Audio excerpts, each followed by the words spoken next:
बिल्कुल सही कहा कि हम जितने भी छोटे से छोटी चीज के बारे में जानेंगे तो हम लोगों को उस चीज का प्रॉपर आइडिया लग पाएगा।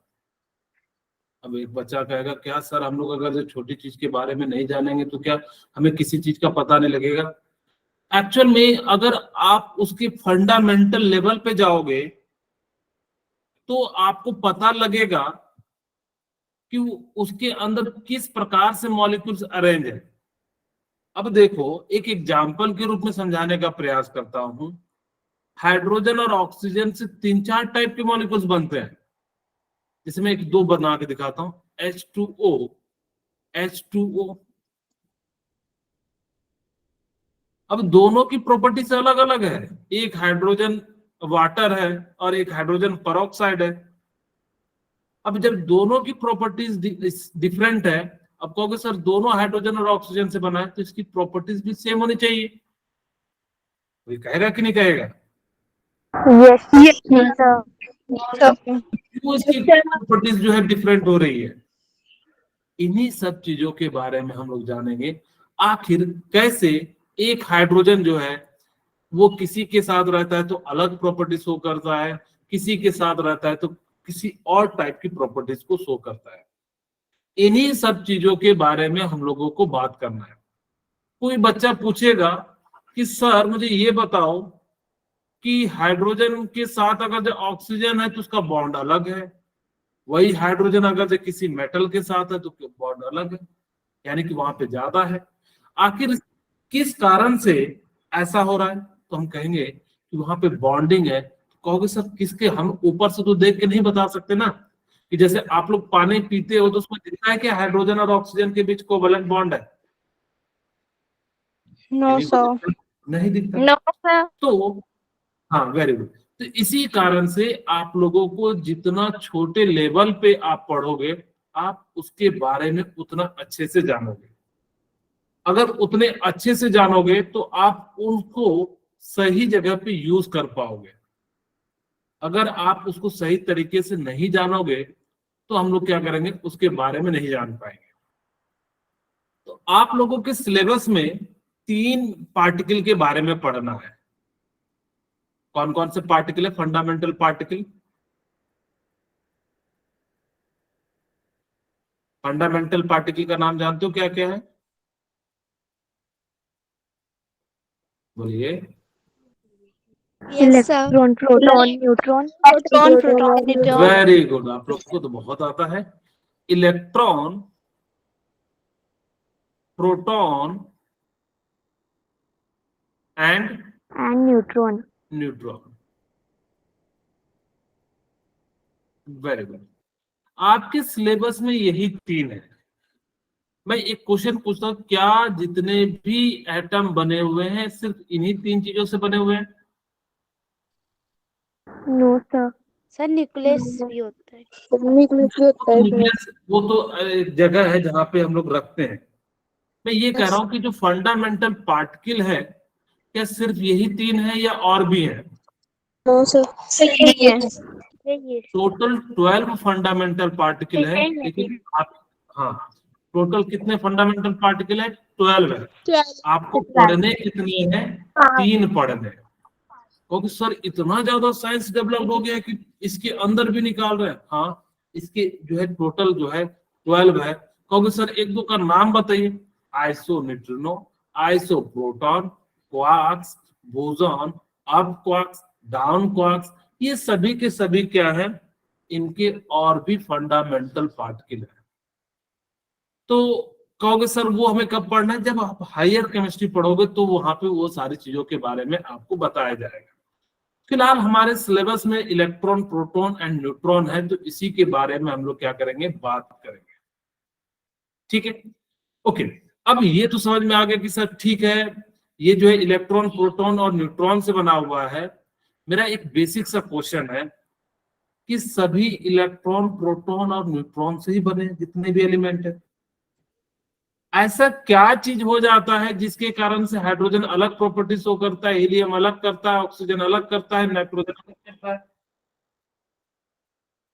सोचने वाली बात है कि नहीं? खुद Yes, सोचिए sir. कि सभी के सभी इलेक्ट्रॉन, प्रोटॉन एंड न्यूट्रॉन से बना है, लेकिन सबकी प्रॉपर्टीज क्या है, सेम है या डिफरेंट है? डिफरेंट। Different property. क्या रीजन रहा होगा कि उनकी पार्टिकल, उनके जो एटम है, जैसे मैंने कहा हीलियम में भी नाइट्रोजन है, प्रोटॉन है, इलेक्ट्रॉन है, इलेक्ट्रॉन प्रोटॉन न्यूट्रॉन है। मैंने कहा लिथियम में भी इलेक्ट्रॉन प्रोटॉन न्यूट्रॉन जो है, इलेक्ट्रॉन प्रोटॉन न्यूट्रॉन है। इनकी क्या ऐसी प्रॉपर्टीज है जिस कारण से इनकी इंटायर प्रॉपर्टीज चेंज हो जाती है? हीलियम किसी से रिएक्ट नहीं करता, लिथियम बहुत ज्यादा रिएक्ट करने लगता है। तो इन्हीं सब चीजों के बारे में हम लोग क्या करेंगे, इस यूनिट में जो है पढ़ेंगे। ठीक है, ओके। Yes, sir. अब हम लोग जो है एक करके आप लोगों को समझाते हैं। आज हम लोग बात करेंगे डिस्चार्ज ट्यूब क्या है, थॉमसन मॉडल क्या है, रदरफोर्ड जो है हम लोग जो है बात नहीं कर पाएंगे। हम लोग बेसिकली डिस्चार्ज ट्यूब और डिस्कवरी ऑफ इलेक्ट्रॉन के बारे में बात कर पाएंगे। और उसके बाद नेक्स्ट क्लास में हम लोग क्या करेंगे, Rutherford model and Thomson model के बारे में बात करेंगे। हम सबसे पहले जे थॉमसन मॉडल पढ़ते हैं, यानी कि किस प्रकार से एटम का इवोल्यूशन यानी इवोल्यूशन हुआ, कि कैसे कैसे किसने दिया। सबसे पहले जे थॉमसन ने दिया। एक एक करके समझाऊंगा क्या लिमिटेशन थी जिस कारण से रदरफोर्ड को आना पड़ा, फिर रदरफोर्ड में क्या कमियां थी जिस कारण से बोर मॉडल को लाना पड़ा, और बोर मॉडल में क्या कमियां थी जो प्लैंक्स क्वांटम थ्योरी आना पड़ा। इसी प्रकार से सो ऑन जो है चलते जाएंगे। ये सारे के सारे जो है एटम को एक पर्टिकुलर यानी कि जो है आपको सारी प्रॉपर्टीज जो है बताने में क्या हो गए, यानी कि सक्षम है। तो ये सारे के लोगों के बारे में थ्योरी पढ़नी है, हाइपोथेसिस पढ़नी है, इन सभी के बारे में हम लोगों को क्या करना है, पढ़ना है। ओके, हम पहला बात करते हैं डिस्कवरी ऑफ इलेक्ट्रॉन। अब ये डिस्कवरी ऑफ इलेक्ट्रॉन क्या है, मैं आपको एक छोटा सा टेबल के माध्यम से सारी बातें समझाता हूं, ध्यान सुनिएगा। यहाँ पे आप लोगों के लिए मैं कुछ इस प्रकार से जो है बना देता हूं।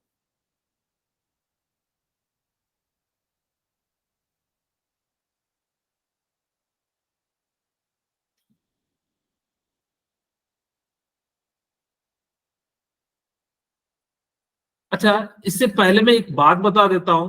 आप सभी को पता है इलेक्ट्रॉन की खोज किसने की थी? जे J.J. Thomson. प्रोटॉन की खोज किसने की थी? Rutherford. न्यूट्रॉन की खोज किसने की थी? James Chadwick. Chadwick. Okay, very good.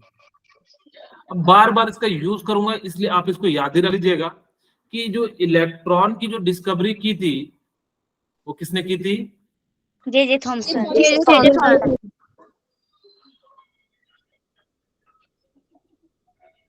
Proton की खोज किसने की थी? Rutherford. हाँ, ई गोल्डस्टीन कह दो, एग्रॉन गोल्डस्टीन नाम था इनका, या मैं सीधे सीधे गोल्डस्टीन भी कह दूंगा।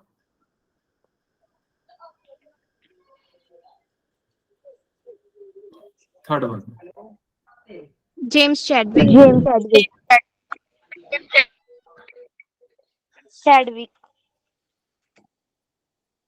अब कोई बच्चा कहेगा सर मैं तो भूल जाता हूं, तो आप मुझे कोई ट्रिक बताओ। तो इसके लिए एक छोटी सी ट्रिक है, और उस ट्रिक का नाम है द गोपी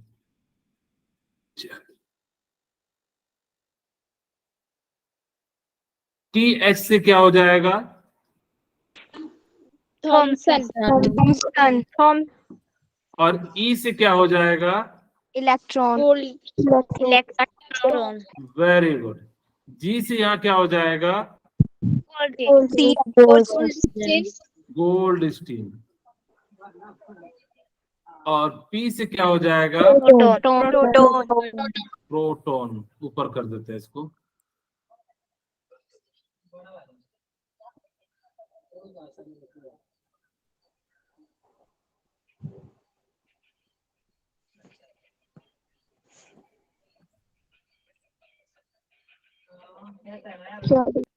चैडविक।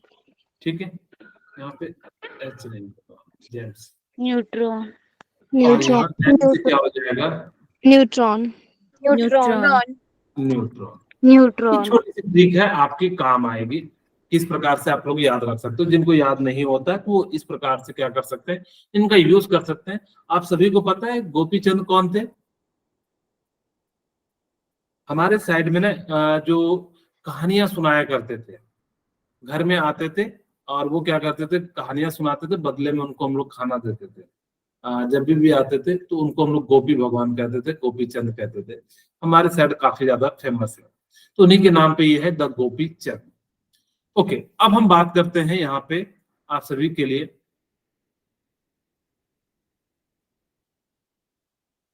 थोड़ा सा समझ जाइएगा, बराबर नहीं है लेकिन आप लोग जो है समझ जाइए। ओके, अच्छा, मैं एक क्वेश्चन पूछता हूं, आप सभी मुझे बताइएगा कि एयर जो है इलेक्ट्रिसिटी का कंडक्टर है या बैड कंडक्टर है? सर क्या? एयर जो है इलेक्ट्रिसिटी का कंडक्टर है या बैड कंडक्टर है? Bad conductor. Bad conductor. Bad conductor. Conductor है। Very good. चलिए एक और क्वेश्चन, लाइटनिंग जानते हो यस सर। क्या होता है? Yes sir. सर बिजली। कड़कना। बिजली। तो मुझे बताओ कि जब लाइट, सॉरी, जब एयर बैड कंडक्टर है तो बिजली कैसे धरती तक पहुंची है? अबे सर, उससे में क्या लेना देना है इसलिए उस बात चार्ज को। अट्रैक्ट करते हैं उसको। जब आपने कहा कि एयर बैड कंडक्टर है, चार्ज को फ्लो होने के लिए मीडियम की जरूरत होती है, तो फिर कहां से फ्लो कर रहा है? क्या मेरी बात समझ में आ रही है? ओके। तो हुआ यूं कि उस समय साइंटिस्ट लोग ना एक ऐसा तरीका ढूंढ रहे थे, समझाऊंगा कि क्यों इलेक्ट्रिसिटी कंडक्ट होती है वहां पे भी। अभी यहाँ पे फिलहाल हम लोग जो है आपको बताते हैं। अब उस समय लोग जो है ना, इलेक्ट्रिसिटी का डिस्कवर हो गया था, मैक्सवेल साहब ने जो है इलेक्ट्रिसिटी के बारे में बता रहे थे। तो उन्होंने कहा कि जब एयर में इलेक्ट्रिसिटी कंडक्ट हो जाती है तो हम लोग क्यों ना इसको एक एपरेटस में बनाया जाए।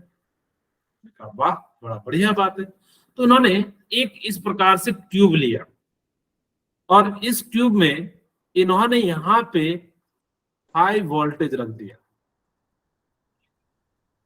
अच्छा, जे थॉमसन ने सारे के सारे डिस्कवरी नहीं की थी।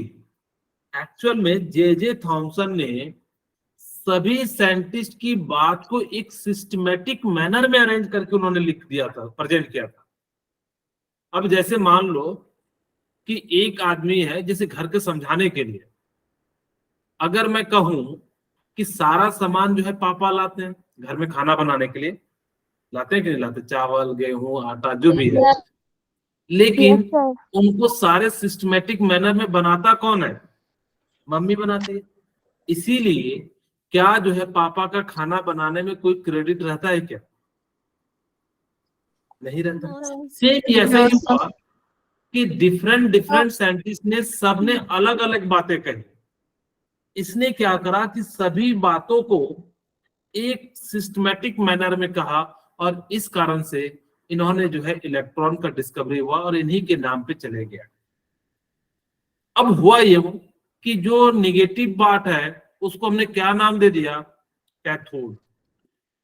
और जो पॉजिटिव पार्ट है उसको हमने क्या नाम दे दिया? एनोड। ओके। और यहाँ पे हाई वोल्टेज कितना रखते हैं? 10,000 के करीब करीब। 10,000। हाँ, वेरी गुड। यहाँ पे एक वैक्यूम पंप लगा देते हैं।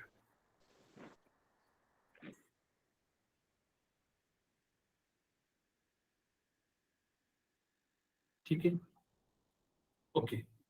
और ये जो है मेटल ले लेते हैं, कोई भी मेटल ले लेते हो, लेकिन मैंने यहाँ पे सीजियम का ले लिया आपको समझाने के लिए। वैसे तो कोई भी ले सकते हो या ना भी लोगे तो कोई दिक्कत नहीं है। ओके, अब हुआ यूं कि यहां पे मैंने आमीटर लगा दिया।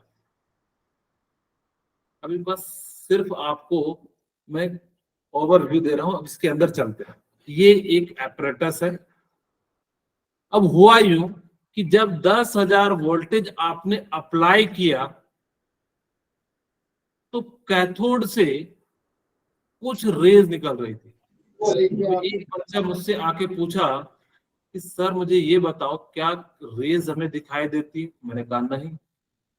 तो फिर आप मुझे बताओ कि यहाँ कैसे कह रहे हो कि जो है रेज जो है यहाँ से निकली? सही बात है, आप लोगों के मन में भी आ रहा होगा सर जो चीज हम दिखते नहीं है तो उसको हम कैसे कह देंगे कि कैथोड से निकल रही है कि एनोड से? यहाँ पे हमने क्या करा कि फ्लोरोसेंट मटेरियल लगा दिया।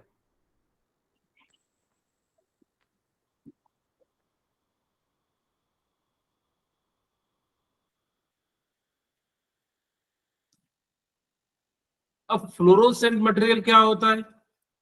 प्रेशर हमने यहाँ पे कितना रखा? 10⁻³ to 10⁻⁻4 mm of Hg।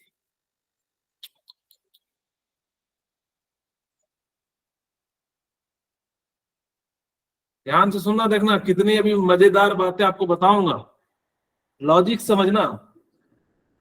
Fluorescent material जो बना होता है वो किसका बना होता है? ZnS का बना होता है, जिंक सल्फाइड का।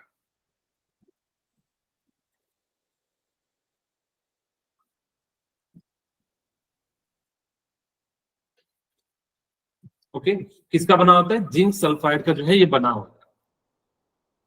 अब ध्यान से सुनना, कोई मुझे बता सकता है किसी ने फ्लोरोसेंट मटेरियल देखा है? बोलिए, किसी ने फ्लोरोसेंट मटेरियल देखा है? No sir. No sir. को दिखाता हूँ। आप सभी जो है बजरंगबली हैं, आप सभी को पता तो सब चीज होता है लेकिन कहते हमें नहीं पता, क्योंकि जब लंका जो है जो समुद्र को नांगना था तो उस समय जो है हनुमान जी के पास शक्ति तो थी लेकिन वो क्या कर रहे थे, यानी कि जो इस पार से उस पार नहीं जा पा रहे थे। तो किसने बताया था उनको? जामवंत जी ने। उसी तरीके से मैं आप लोगों को बताता हूँ, आप सभी ने उसके टाइप को जरूर देखें। Yes sir. हाँ, आप लोगों ने रोड के ऊपर ग्रीन ग्रीन कलर का देखा होगा कि बिलासपुर 50 किलोमीटर है, शिमला 10 किलोमीटर है। Very good. वहां पे देखिएगा क्या होता है कि लाइट जैसे ही पड़ती है वो पूरा का पूरा आपको क्लीन व्यू दिखाई देता है। Yes sir. ऐसा नहीं है कि उसके अंदर लाइट लगा रहता है। उसके अंदर लाइट लगा रहता है क्या? नहीं, नो फिर भी सर। आपको दिखाई देता है। आप लोगों ने पेड़ के नीचे, सॉरी पेड़ के नीचे नहीं, पेड़ पे आप लोगों ने देखा होगा रेड कलर का या ग्रीन कलर का स्टिकर टाइप का चिपका होता है, देखा है? सर रोड पे लगा होता है साइड में। हाँ, वो तो अलग चीज होता है, लाइटनिंग के लिए होता है। वो जो आजकल लगे होते हैं ना वो लाइटनिंग के लिए लगे रहते हैं, रेड रेड। जब आप लोग शिमला से जैसे शहर में जाओगे ना तो जहाँ पे डायवर्जन होता है या मोड़ होता है तो वहां पे देखिएगा रेड कलर का जो है क्या डाल देते हैं, स्टिकर डाल देते हैं, ताकि कि लाइट पड़े तो उनको पता लग जाए कि यहाँ। हाँ, तो इस प्रकार से मोड़ना, तो उसी को फ्लोरोसेंट कहते हैं। और कई सारे ने तो अपने हाथ में लेके खेला होगा, हो गया है। आप लोगों ने साइकिल देखा होगा, साइकिल के पीछे रेड कलर का इस प्रकार से बना होता है और आगे में भी तिकोना टाइप का, यस सर। उसमें कुछ दिया जाता है ताकि कि जब आप जब आप नाइट में जाओगे तो रेड कलर का वो क्या हो जाएगा, विजुअल हो जाता है, क्योंकि वो क्या करता है जैसे इस पे लाइट पड़ता है उसको रिफ्लेक्ट कर देता है। अच्छा ठीक है सर, हम ये समझ गए कि जो है कई बच्चे के मन में आ रहा होगा सर हम जो रेडियम यूज करते थे रोड के किनारे, एक्चुअली में रेडियम बहुत महंगा होता है और रेडियो एक्टिव भी होता है, इसलिए हम लोग उसको यूज नहीं करते। हम लोग जनरली क्या करते हैं, जिंक सल्फाइड का ही यूज किया जाता है। ओके ठीक है, आप लोग कहोगे सर हमें जो समझ में आ गया क्या होता है फ्लोरोसेंट मटेरियल, यानी कि जब उस पर लाइट पड़ेगा तो वो क्या कर जाएगा, ग्लो कर जाएगा, उसी को हम लोग क्या कह देंगे, फ्लोरोसेंट मटेरियल। मुझे ये बताओ सर कि यहाँ पे हाई वोल्टेज क्यों यूज किया, वैक्यूम प्रेशर क्यों यूज किया, और इसको हम लोग कैथोड रेज क्यों कहते हैं? इसको हम लोग कहते हैं कैथोड रेज। Yes. अब आपके सामने देखिए कितने सारे क्वेश्चन हैं। अगर आप समझ गए तो आपको पूरा दिक्कत नहीं आएगा, और अगर जब रट के जाओगे तो फिर चीजें दिक्कत आएगी। चलिए, अब ये तो समझ में आ गया, एक करके करके चलते हैं। सबसे पहले हम लोग प्रेशर की बात करते हैं। वैक्यूम, इसको कहते हैं वैक्यूम पंप। वैक्यूम पंप क्या करता है कि इसके अंदर की जो एयर की डेंसिटी है उसको कम कर देता है। अब कहोगे सर ये कैसे सर वैक्यूम ये जो है डेंसिटी को कम करता है? जैसे मान लीजिए कि मेरी क्लास में 43 बच्चे हैं, ठीक है, मान लो, या 50 बच्चे हैं। कितने बच्चे हैं? 48 बच्चे, 2 बच्चे कम है, ठीक है। अगर 43 बच्चे हैं और एकदम बिल्कुल क्लास में भरे पड़े हैं, और मैंने क्या करा कि 10 बच्चों को कहा जाओ तुम लोग जो है फील्ड पे खेलो, मैंने 5 बच्चों को कहा जाओ कि तुम गेमिंग करो, तो धीरे धीरे क्लास की डेंसिटी क्या होगी? कम कम हो जाएगी। यही काम जो है वैक्यूम पंप करता है कि उसके अंदर की एयर को खींच के बाहर ले जाता है, और जैसे ही बाहर ले जाता है इसके अंदर जो है गैस की क्वांटिटी क्या हो जाती है? कम हो जाती है, और उसकी डेंसिटी क्या हो जाती है? कम हो जाती है। अब कहोगे सर ठीक है, डेंसिटी कम हो गया तो क्या दिक्कत है, या क्या बेनिफिट हुआ? आपके मन में आ रहा होगा कि ठीक है सर, मुझे समझ में आ गया कि आपने वैक्यूम पंप लगाया, यहाँ पे आपने जो फ्लोरोसेंट मटेरियल लगाया, जिस कारण से यहाँ पे हो गया। जब डेंसिटी कम होगी तो यहाँ पे एक्चुअल में इलेक्ट्रॉन निकल रहा होगा। यहाँ से क्या होगा? इलेक्ट्रॉन निकल रहा होगा। तो ये इलेक्ट्रॉन जो है आपस में ना टकरा जाए। कहोगे सर कैसे? मैं एक सेकेंड एग्जाम्पल यहाँ पे बनाता हूँ आप लोगों को समझाने के लिए। ये मान लीजिए कोई ट्यूब है, अब यहां से मान लेते हैं कि कोई भी रेज निकल रही है। अगर इसके अंदर नंबर ऑफ पार्टिकल ज्यादा होते तो टकरा के क्या हो जाता? इधर उधर भटक सकता था। Yes sir. तो जिस कारण से यहाँ पे जितना कम होगा तो उतना अच्छे से, यानी कि स्ट्रेट लाइन में जाएगा। Yes sir. Okay, Yes, sir. अब कहोगे सर ठीक है, डेंसिटी कम हो गया तो ये समझ में आ गया कि इधर की ओर जाएंगे।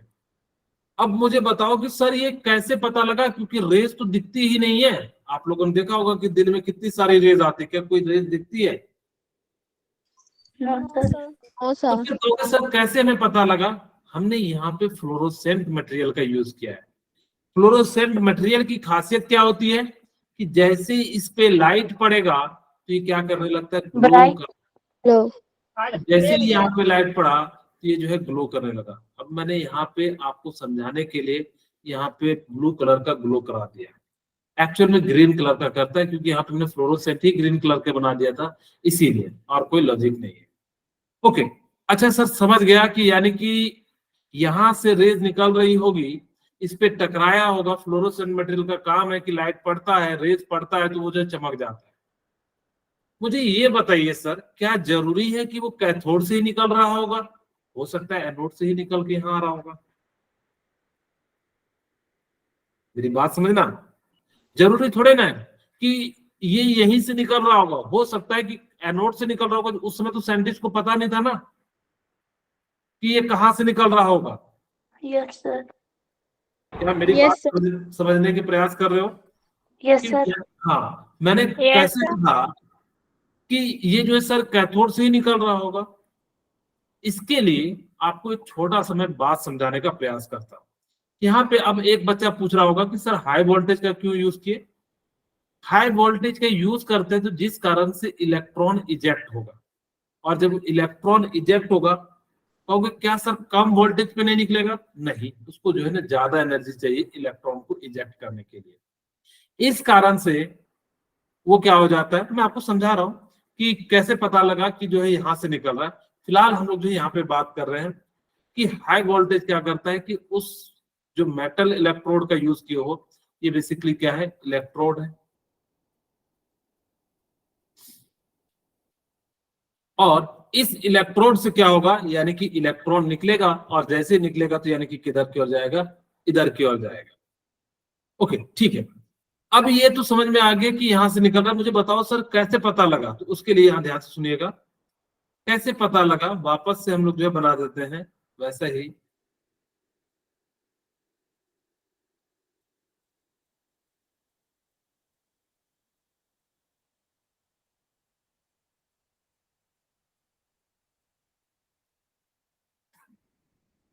इधर साइड क्या बनाए थे, एनोड, इधर एनोड बना देते हैं।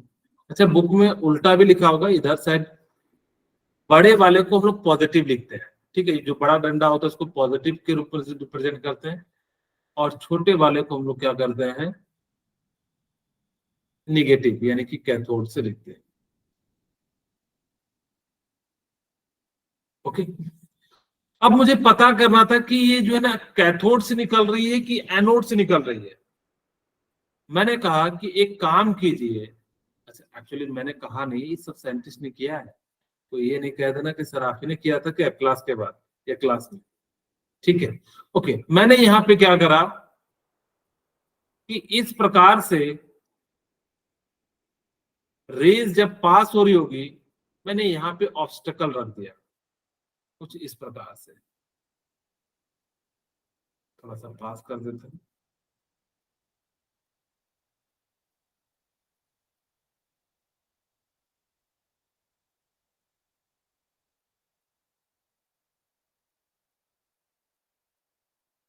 ठीक है, ये मान लीजिए ये क्रिश्चियन वाला प्लस नहीं है, बेसिकली कोई ऑब्जेक्ट है जो इस टाइप से है। अब जब लाइट पड़ती है, आप सभी को पता है कि जो उसका इमेज बनता है पीछे की ओर बनता है। जैसे मैंने हाथ किया तो मेरा पीछे जो है बैक साइड में शैडो बनेगा, क्यों, क्योंकि इधर से लाइट आ रही है तो इसने से पार्ट को रोक लेगा, और जिस कारण से पीछे क्या हो जाएगा, आपका जो है शैडो बन जाएगा। तो यहां से अगर इधर से एनोड से निकलता तो इसका इमेज कहाँ बनता, यहां बनता। अगर इधर से निकल रहा होगा तो उसका इमेज कहाँ बनेगा, यहाँ। और देखा भी गया कि इसका इमेज जो है कहाँ बन रहा था, यहाँ पे कुछ बन रहा था, ठीक है। अब जब यहां से बन रहा था तो इसका मतलब है कि जो रेज है वो कहां से निकल रही है, कैथोड से निकल रही है। इसीलिए इस रेज को हमने क्या नाम दे दिया,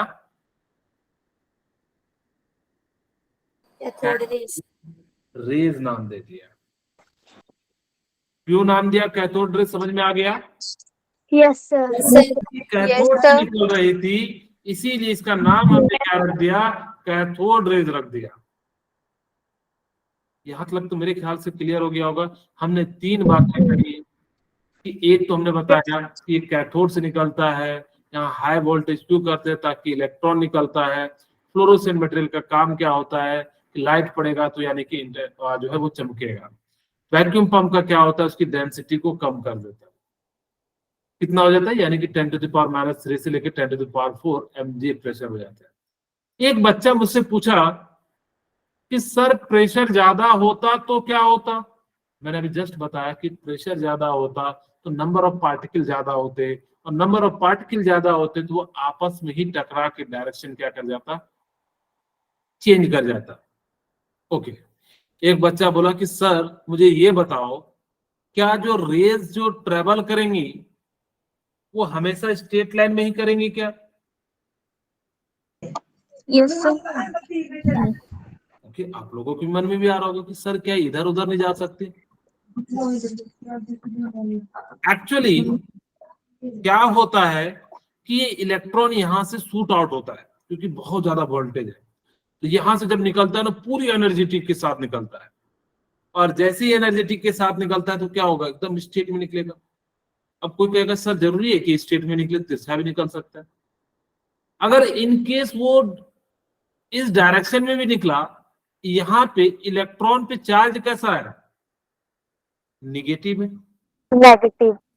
और यहाँ पे चार्ज कैसा है, पॉजिटिव चार्ज है।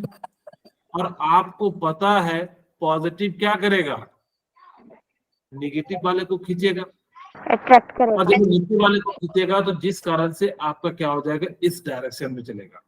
और वैसे भी जब भी निकलेगा वो स्ट्रेट लाइन में ही चलेगा, चाहे इस डायरेक्शन में चले इस डायरेक्शन में चले। बस हमने यहाँ के क्या कर दिया, इनकी इसकी जो स्पीड थी इलेक्ट्रॉन की वो सभी को एक पर्टिकुलर डायरेक्शन में ले आए। अच्छा ठीक है सर, समझ गए। आपने हाई वोल्टेज यूज किया तो यहाँ पे हाई पॉजिटिव चार्ज था, यहाँ पे हाई नेगेटिव था, नेगेटिव से निकला और यहाँ पर से जो है निकल गया। एक बच्चा मुझसे पूछेगा कि सर जरूरी है कैथोड से ही इलेक्ट्रॉन निकले, क्या एनोड से इलेक्ट्रॉन नहीं निकल सकता है क्या? यस। तो एक्चुअली यहाँ पे बेचारे के पास इलेक्ट्रॉन की कमी है, और जिसके पास कमी होता है वो चीज देता है क्या? No sir. नहीं। No, sir. No sir. जिसके पास, मान लो कि जिसके पास, किसी के पास पैसे की कमी होगा वो पैसे देगा किसी को क्या? नहीं देगा। तो इसी कारण से यहाँ से इलेक्ट्रॉन निकालना काफी मुश्किल हो जाता है, और जबकि यहाँ से क्या होता है, आसानी से निकल जाता है। और जैसे ही निकला तो जिस कारण से क्या हो जाएगा, ये इसी यानी कि जो कैथोड से ही निकलता है, और इसी कारण से हमने कैथोड रेज का नाम दे दिया। ओके, यहाँ तक आप लोगों को किन्हीं को कोई दिक्कत हो तो मुझे बताइए। No sir. No sir. आप लोगों को समझ, देखिए लॉजिक समझिएगा कैसे मैं समझा रहा हूं, क्योंकि यही सारे पॉइंट आपको भी मैं लिखाऊंगा अभी थोड़ी देर में, चिंता मत कीजिए। लेकिन आपको समझ में आना चाहिए कि कैसे हम लोग जो है इन सब चीजों के बारे में धीरे धीरे बातें कर रहे हैं। ओके, अब यहाँ पे आप लोगों ने समझ लिया। आज आप लोग कहते हो कि इलेक्ट्रॉन पे चार्ज कैसा है?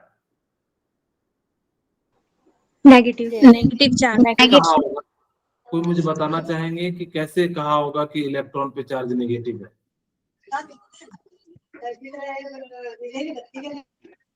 बोलिए।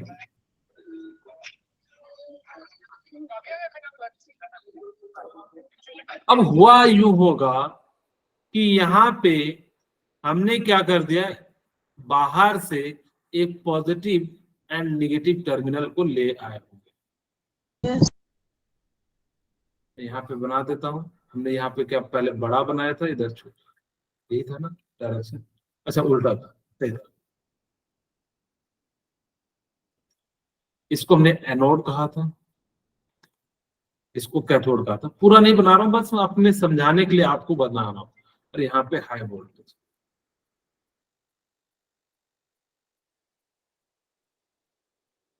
अब हुआ यूं कि ये इस डायरेक्शन में रेस जा रहे थे, बड़े मस्त मौला हो कि जो है हम तो किधर की ओर जाएंगे, मैं तो चला, मैं तो चली किधर की ओर, एनोड की ओर।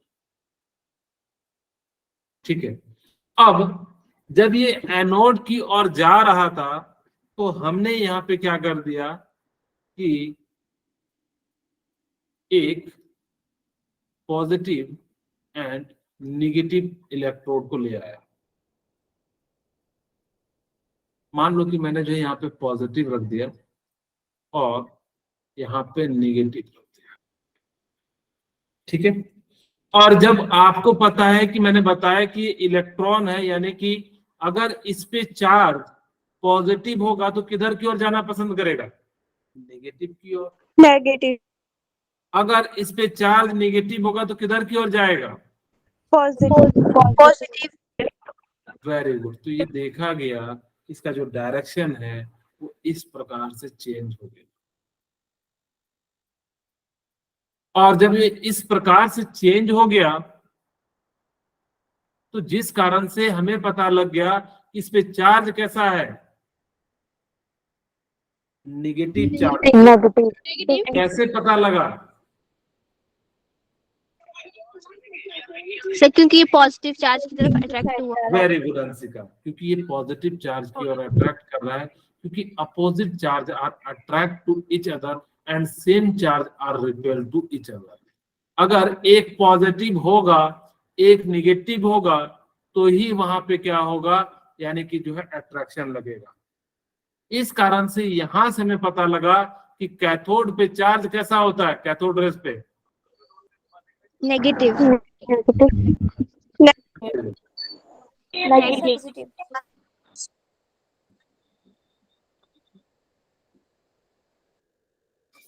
Very good. एक लास्ट पॉइंट है, डिस्कवरी ऑफ इलेक्ट्रॉन। अब आप लोग सोच रहे होंगे कि सर मुझे ये बताओ इसमें का मास कैसे पता लगा होगा। बड़ा पूछने वाली बात है, आप लोग भी सोच रहे होंगे कि हाँ सर मास कैसे निकाला। हम ज्यादा डिटेल में नहीं जाएंगे, हम बस आपको फिजिक्स का एक तरीका बताएंगे, कंजर्वेशन ऑफ मोमेंटम। अब ये पता है कंजर्वेशन ऑफ मोमेंटम क्या होता है? Yes sir. Very good. अब यहाँ पे हमने क्या कर दिया कि गर्मी लग रही थी, पंखा लगा दिया।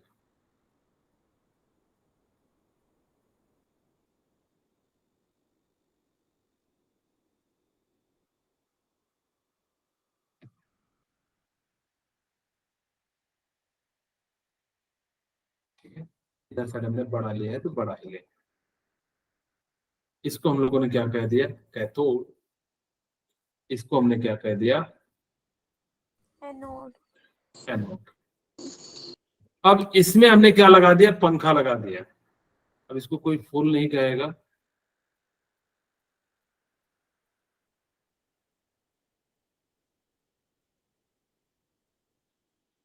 सभी को दिख रहा है पंखा? Yes sir.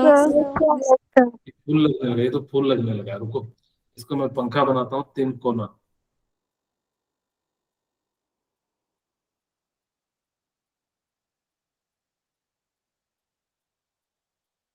अब ये जो हमने पंखा लगा दिया, अगर इसके अंदर मास को चिपका नहीं रहता है, अगर इसके अंदर मास होगा तो इससे टकराएगा। बहुत ही लाइट वेट का होता है।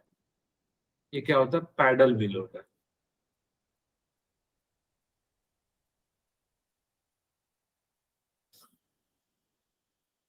अब जैसे ही अगर इसके अंदर मास होगा तो यानी कि टकराएगा, यानी कि इसके पास मास होगा तो यानी कि एम बी, क्योंकि इलेक्ट्रॉन के पास अगर जब मास मान लो एम है, इसकी वेलोसिटी वी है, तो इसके अंदर मोमेंटम कितना हो जाएगा? एम बी हो जाएगा।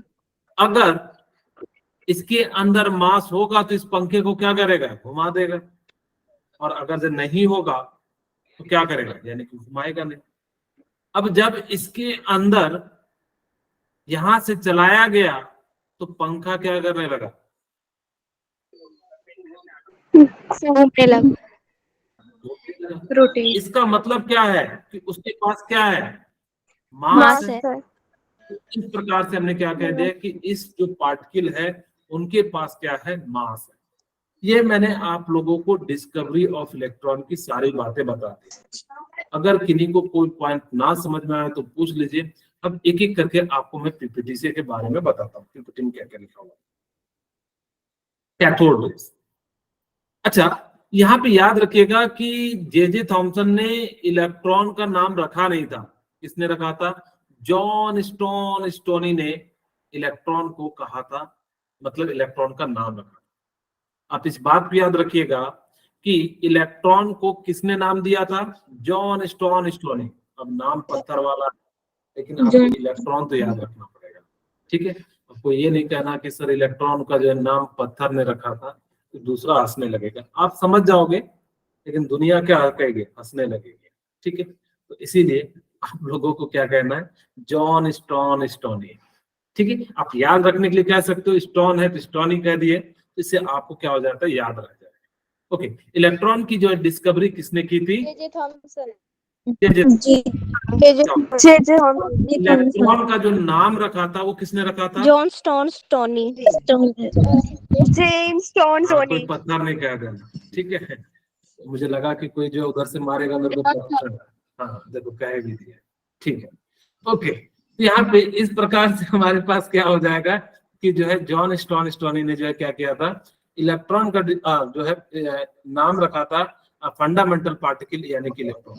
और उसको कहाँ से रिसीव किया था? इलेक्ट्रिसिटी से, यूनिट ऑफ इलेक्ट्रिसिटी से उसको हम लोगों ने क्या करा था? यानी कि इलेक्ट्रॉन का नाम रखा था। फिर बाद में जो है 1897 में जेम्स थॉमसन ने क्या करा कि जो है सभी को एक सिस्टमैटिक मैनर में अरेंज कर दे। वो सारी बातें अलग अलग साइंटिस्ट ने कही थी। जे थॉमसन ने क्या करा कि सारी की सारी बातों को एक सिस्टमैटिक मैनर में लिखा और जाके जो है पब्लिश कर दिया, और जो है इसको जो है नोबेल प्राइज मिल गया, और ये जो है बहुत बड़े फेमस साइंटिस्ट हो। अब सबसे पहले तो आप लोगों को डिस्चार्ज ट्यूब का मतलब क्या होता है, एक सिलेंड्रिकल ग्लास ट्यूब होता है जो दो मेटल के साथ जो फिटेड होते हैं, उसी को हम लोग क्या कह देते हैं, डिस्चार्ज ट्यूब कह देते हैं। ठीक है, ओके। अब देखिए यहाँ पे कैथोड पे चार्ज नेगेटिव होता है, और यहाँ पे क्या हो जाता है, एट वेरी लो प्रेशर। आपको मैंने बताया प्रेशर लो क्यों रखा जाता है, ताकि कि नंबर ऑफ पार्टिकल्स क्या हो सके, कम हो सके। अगर नंबर ऑफ पार्टिकल्स कम होंगे तो यहाँ से जब कैथोड से रेज निकलेंगी तो वो क्या हो जाएगा कि वो टकराएंगे नहीं, और वो सारे की सारी पर्टिकुलर डायरेक्शन में चलेंगे। अगर हो सकता था कि टकरा के इधर से जाए फिर वापस चले, तो यहाँ पे उतना ज्यादा अमाउंट में जाता नहीं। ठीक है, तो ये जो है बेसिकली आपका एक एपरेटस है। यहाँ पे देखिए हमने क्या करा, डेंसिटी को कम कर दिया। पहले बहुत ज्यादा डेंसिटी थी, अब इसके अंदर हमने क्या कर दिया कि जो है जैसे ही यहाँ पे हमने क्या करा कि वैक्यूम पंप लगाया और यहाँ पे लगा दिया। अब कोई बच्चा मुझसे पूछेगा कि सर आपने आमीटर का यूज तो बताया ही नहीं, आपने बताया ही नहीं कि इलेक्ट्रिसिटी क्यों एयर में कंडक्ट करती है लाइटनिंग के द्वारा। तो यहाँ पे ध्यान से सुनिए कि जब प्रेशर कम हो जाता है और हाई वोल्टेज हो जाता है तो इलेक्ट्रॉन इतनी तेजी से निकलता है वो सीधे एनोड से कैथोड पे चले जाता है। और आपको पता है कि अगर इलेक्ट्रॉन कैथोड से एनोड पे जाएगा तो इलेक्ट्रिसिटी क्या होगा, कंडक्ट होगा, कंडक्ट करेगा। और जैसे ही कंडक्ट करेगा तो जो आमीटर है इसके अंदर क्या करेगा, जो एक छोटा सा निडल होगा वो क्या करने लगता है, नाचने लगता है। ठीक है, अब देखे होंगे कि इस तरह से फ्लक्चुएट करने लग जाता है, आप लोगों ने अलग अलग जगह पे देखा होगा। तो यहाँ पे भी ये जो निडल्स है आमीटर या वोल्ट मीटर का, वो क्या करेगा, डिफ्लेक्शन फ्लो करेगा। अब कोई ये नहीं कहना कि सर सच में नाचता है क्या, मेरे इधर तो नहीं नाचता है, मतलब डेविएशन की हम बात कर रहे हैं। आपको समझाने के लिए जो है कई बार जो है छोटे छोटे हंसी वाले शब्द का यूज करते हैं। ठीक है, तो यहाँ पे आप लोगों का जो निडल्स है वो क्या करेगा, डेविएट करेगा अपने पोजीशन से। इस प्रकार से हम लोग क्या कह देंगे कि उसके अंदर जो है क्या हो रहा होगा, इलेक्ट्रिसिटी फ्लो हो रहा होगा। एयर में कैसे हो रहा है कि वहां पे भी प्रेशर कम है और वोल्टेज ज्यादा है, क्योंकि आप लोगों को पता होगा कि जो लाइटनिंग बनती है तो एक बादल है और एक क्या है, बोलिए, एक बादल है। बादल बादल। हाँ बादल है, दूसरा भी बादल है। थोड़ा सा बढ़िया बादल बनाते हैं।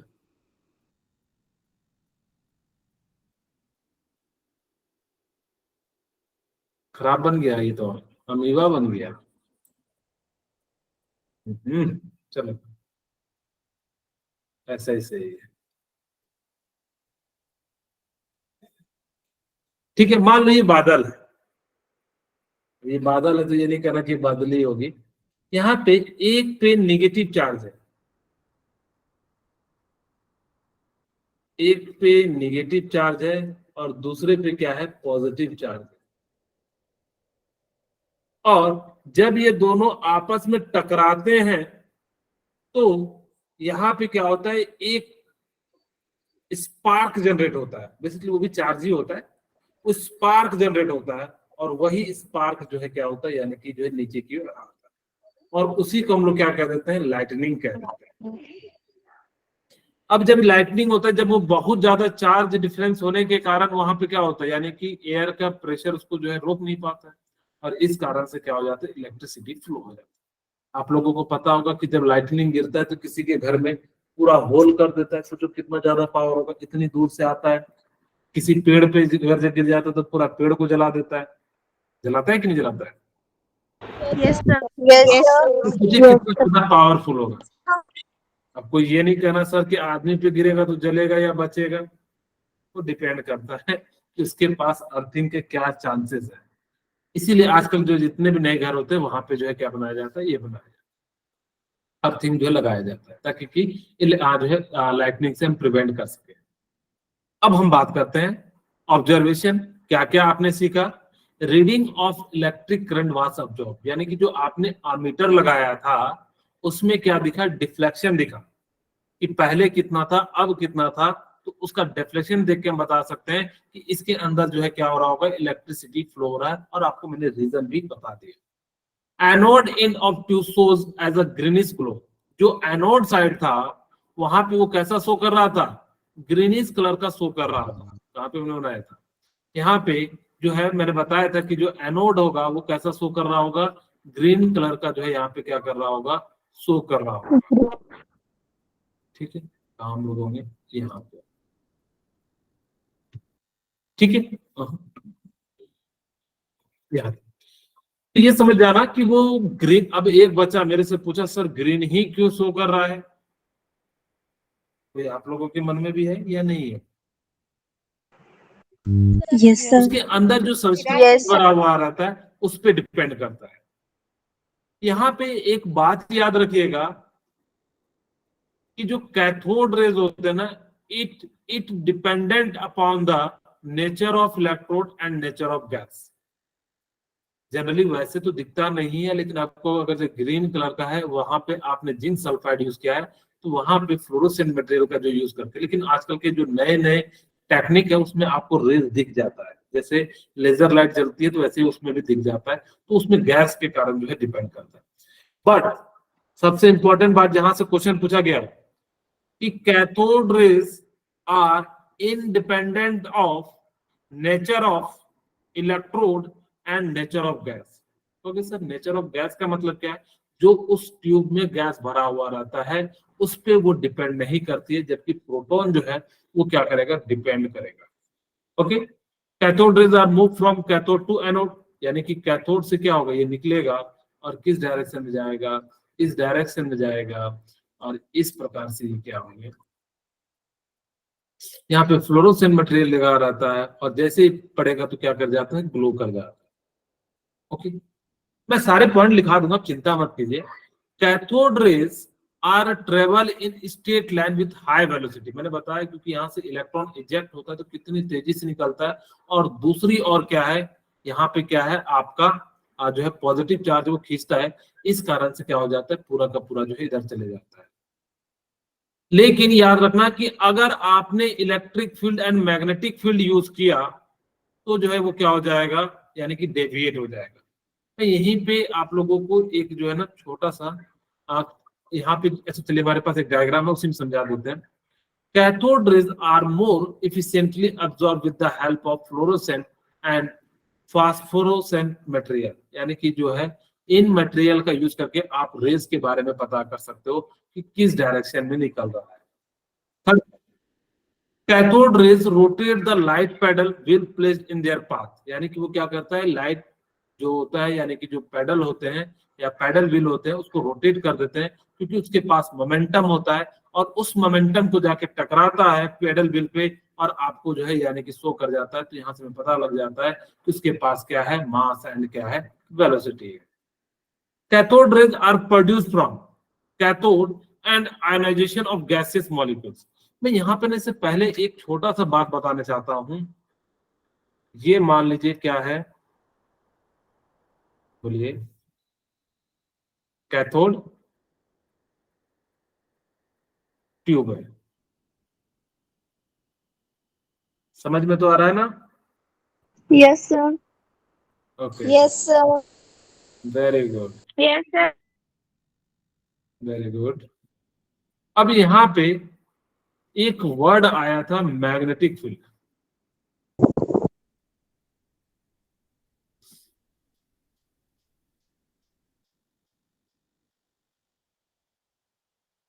इस बार हमने उल्टा बना दिया है, इस बार इधर को हमने एनोड रखा। आपकी इच्छा है आप किधर भी रख सकते हैं, कोई ये नहीं कहेगा कि सर हम इधर ही रखेंगे, लेफ्ट में रखेंगे या राइट में रखेंगे, आपकी इच्छा है जहां भी रखना है। ठीक है, ओके। अब हमने क्या करा कि कैथोड से रेज निकल रही थी, ठीक है। अब यहां पे हमने क्या कर दिया कि मैग्नेट को लगा दिया।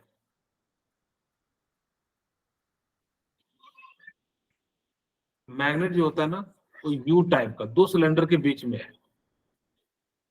जैसे मान लीजिए कि मेरा हाथ सिलेंडर है तो एक यू टाइप का होगा, यानी कि कुछ एक इधर से जा रहा होगा, एक इधर से जा रहा होगा, साफ नहीं है ये, यानी कि इस प्रकार से क्या है, ये मैग्नेट एक कौन सा पोल होगा, साउथ पोल होगा और एक क्या होगा, north pole. North pole.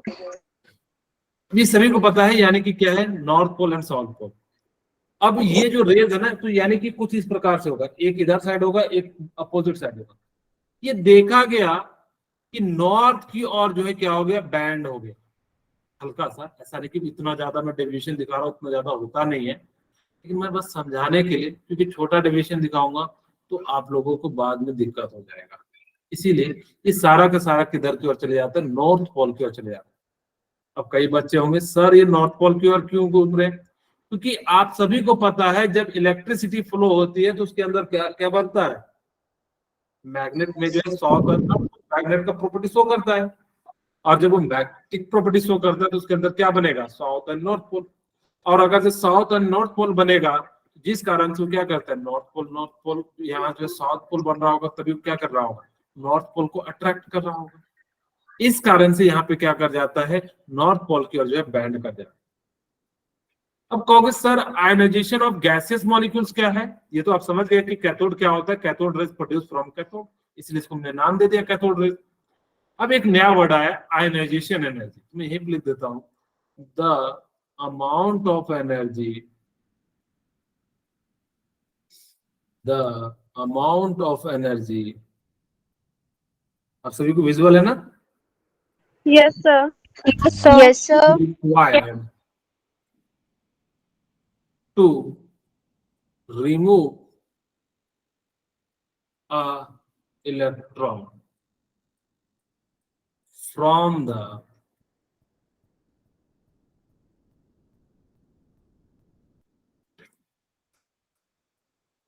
Atom से जब कोई एक इलेक्ट्रॉन निकलता है, इसी को हम लोग क्या कहते हैं, it is known as ionization energy. वहां अलग बात है, हम लोग आइसोलेटेड की बात करेंगे, जब आपको पीरियोडिक टेबल बताऊंगा तो वहां पे हम इन सब के बारे में भी बात करेंगे। जब एक इलेक्ट्रॉन निकलता है तो जो उस पर चार्ज आ जाता है, जो अमाउंट ऑफ एनर्जी की रिक्वायरमेंट होती है, उसी को हम लोग क्या कह देते हैं, आयनाइजेशन एनर्जी कहते हैं। आयनाइजेशन का मतलब है उस पर चार्ज, यानी कि जो इलेक्ट्रॉन निकलने के बाद पॉजिटिव एंड क्या आ जाएगा, नेगेटिव आ जाएगा इलेक्ट्रॉन पे, और जो मेटल उस पर कैसा चार्ज आ जाएगा, पॉजिटिव आ जाएगा। उसी को हम लोग क्या कहेंगे, आयनाइजेशन कह देंगे। यहाँ पे देख सकते हैं ये कैथोड है, हमने पता करने के लिए क्या करा कि यहाँ पे प्लेट लगाया, तो देखिएगा ये जो कैथोड नेगेटिव चार्ज था तो पॉजिटिव की और डेविएट हो गया, जिस कारण से हमने क्या कहा कि इस पे जो चार्ज कैसा है, यानी कि जो है आपका नेगेटिव चार्ज होगा तभी पॉजिटिव होगा। और यहाँ पे आपको मैंने बताया कि साउथ पोल की ओर जो क्या हो जाता है, तो हो जाता है, डिफ्लेक्ट हो जाता है। Okay, conclusion, cathode rays consist of negative charge particle identified as a electron, और इसको हम लोगों ने क्या नाम दे दिया, इलेक्ट्रॉन नाम दे दिया। आप प्लीज 4-5 मिनट रुकिएगा, तो आप सभी को important points of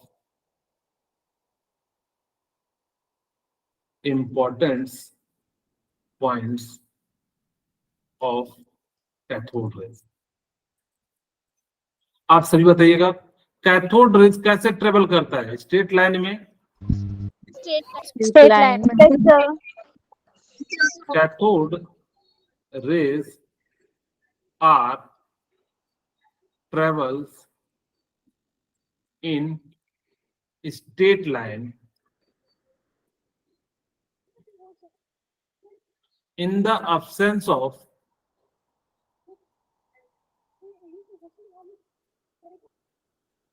electric field and magnetic field।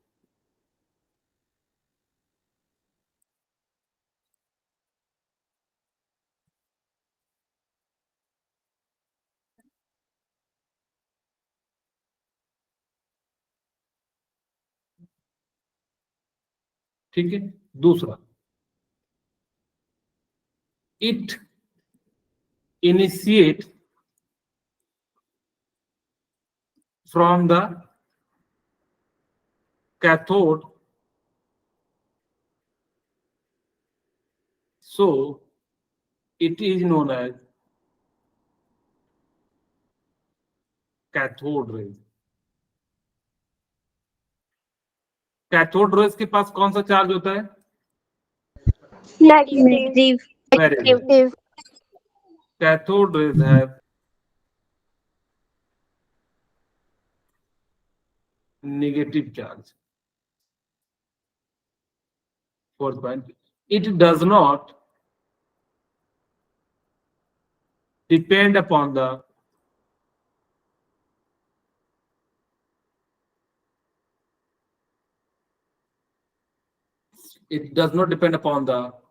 किस पे डिपेंड नहीं करता, nature of electrode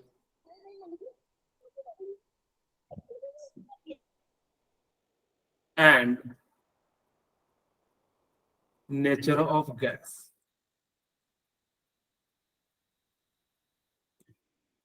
fourth point लिख सकते हो, इन the presence of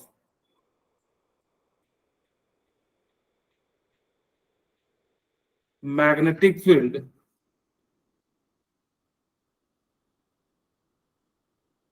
it bends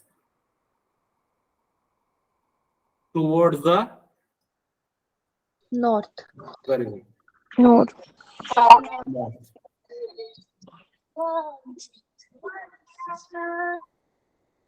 क्या हो गया, बच्चा थक गया क्या? अरे बच्चे बहुत दूर जाना है, मंजिल हमारी ये नजदीक नहीं है, बहुत दूर जाना है, ठीक है? उसके लिए आप लोगों को मेहनत भी करना है। लास्ट पॉइंट लिख देता हूं, in the presence of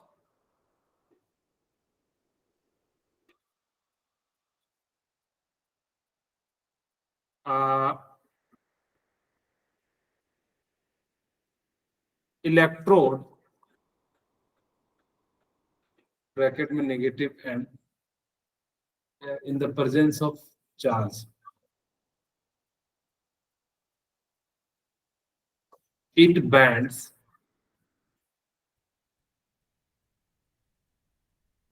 towards the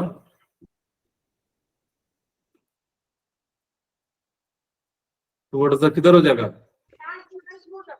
Positive. Positive.